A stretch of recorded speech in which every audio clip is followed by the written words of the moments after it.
Votre corps fabrique trop de prolactine? Dans cette vidéo, je vous donne mes meilleurs conseils pour abaisser naturellement votre prolactinémie. D'ailleurs, si vous voulez tout savoir sur les compléments alimentaires, je vous invite à télécharger notre e-book gratuit, le guide pratique des compléments alimentaires. Le lien est dans la description sous la vidéo. Bonjour à tous! La prolactine est une hormone synthétisée par les cellules lactotropes de l'hypophyse, une glande de la taille d'un petit pois située à la base du cerveau. Elle tire son nom de sa fonction première, la production de lait maternel chez la jeune maman. Et pourtant, nous produisons tous de la prolactine, hommes comme femmes. En effet, cette hormone est impliquée dans divers mécanismes biologiques, notamment dans la régulation du cycle menstruel, la fertilité ou encore dans le désir sexuel. Néanmoins, chez certaines personnes, les taux de prolactine atteignent des niveaux anormalement élevés. Lorsqu'ils dépassent 900 millilitres par litre lors d'un dosage sanguin,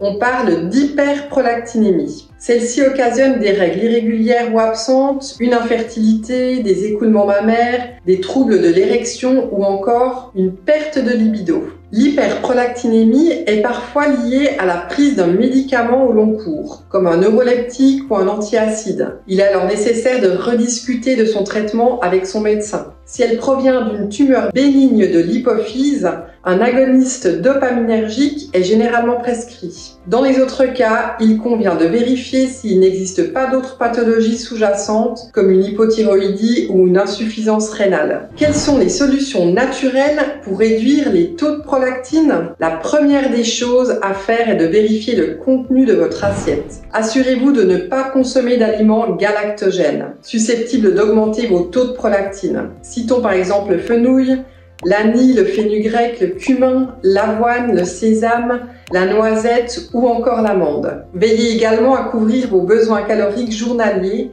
notamment en glucides. Il a été constaté que les personnes souffrant d'anorexie mentale ou ayant une glycémie trop basse souffrent bien souvent d'un excès de prolactine. Bien que son effet semble modéré, le stress augmenterait également la prolactinémie. Essayez donc autant que possible de vous détendre en pratiquant des exercices de relaxation, du yoga ou de la méditation. Attention, une pratique sportive trop intensive tend au contraire à élever les taux de prolactine. Certaines substances naturelles peuvent également accompagner judicieusement les personnes ayant une prolactinémie excessive. La vitamine B6 participe à la régulation de l'activité hormonale. Elle agit comme cofacteur de plusieurs réactions enzymatiques qui influent indirectement sur la sélection de prolactine. Autre bon allié, le pois mascate ou Mucuna pruriens qui intervient dans le métabolisme de la prolactine. Cette plante ancestrale de la médecine ayurvédique constitue l'une des meilleures sources de L-Dopa, un précurseur de la dopamine.